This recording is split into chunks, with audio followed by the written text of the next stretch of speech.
Physical address, review, 2025. Is this the best mailbox for business? If your business needs a professional mailing address, Physical address, promises to simplify the process. But is it worth it in 2025? Let's break it down.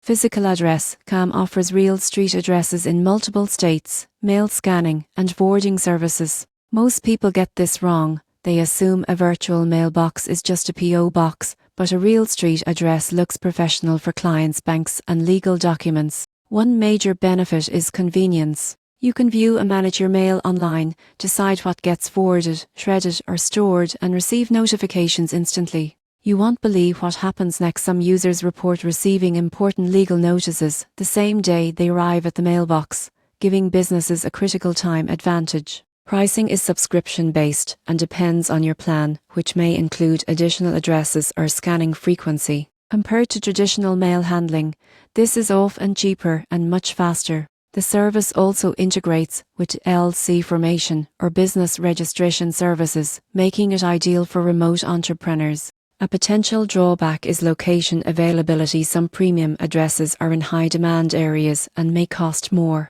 Also, physical mail forwarding can take a day or two, depending on your choice of shipping. So, is Physical address, the best mailbox for business? If you need privacy, flexibility, and a professional image, it's one of the top options available. For small business owners or digital entrepreneurs, the efficiency and credibility it provides are invaluable. The surprising truth is that the right virtual mailbox can save you time, prevent missed mail, and even enhance your brand's credibility.